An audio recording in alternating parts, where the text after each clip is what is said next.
We talked a little bit about Mohs for melanoma. I want to just flesh that out a little bit because melanoma is a cancer that has a inherently different biologic behavior compared to non-melanoma skin cancer. Mohs for melanoma, so when you think about melanoma and its growth pattern, we mentioned earlier for basal cell and squamous cell, the tree trunk analogy with the roots.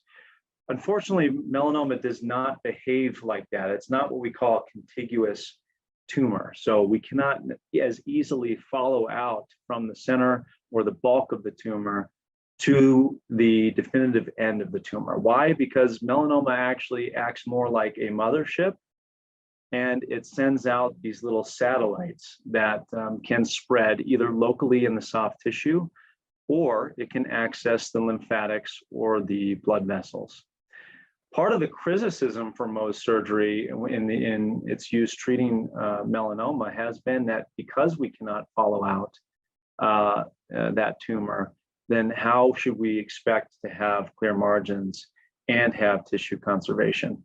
And that's really the main question. So we talked about Mohs surgery having those two goals: complete cure or better cure rates compared to non-Mohs surgery, and tissue conservation. Well, the priority for tissue conservation and the treatment of melanoma is really not as primary. It becomes a secondary aim. There's been a lot of studies historically looking at general surgery and the adequate margins to treat melanoma, starting with 10 centimeters compared to 5 centimeters, 6 to 3, 4 to 2. And the guidelines currently for an intermediate or thick melanoma treated with wide local excision is anywhere from 1 to 2 centimeters.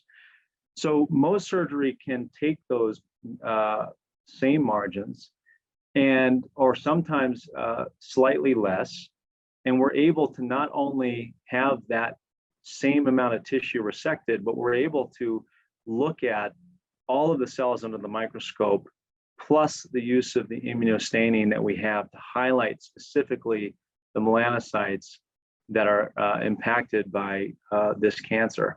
And so it's another layer of protection, if you will, that has really fleshed out in the evidence to have at least non-inferior cure rates when it comes to treating trunk and extremities, but it has significant help in head and neck, as well as salvage of digits when it comes to particularly early invasive and melanoma in situ of the nail. We've been able to use this, and it's termed functional surgery because we're not automatically having to amputate. We're allowing people to go home with wounds on their fingers, but still have the digit intact. So, and one other thing that I'll say about, Mohs surgery in general is that when you have a wide local excision done compared to Mohs surgery, we already know that we're looking at 100% of the cells underneath the microscope for Mohs. If one were to venture a guess at the amount of the margin or the edges that one evaluates through a standard wide local excision, most people are quite alarmed. And they should be, because that number is less than 0.1%. So when you think about, well, the kind of consideration for the application of Mohs in the realm of melanoma, there's so much tissue left unseen that even with adequate margins, we simply don't know what we don't know because we haven't evaluated all of the tissue. I think that this is something that's starting to become more of a, I don't want to say standard yet because it's a very controversial topic, but the evidence is there, and oftentimes guidelines lag behind evidence. And so this really requires, if any of you have or afflicted by melanoma or know someone that has a melanoma, really ask these questions to your surgeon, to your dermatologist, get information, be your own best advocate. And I think that will get you the answers for really the best approach for you.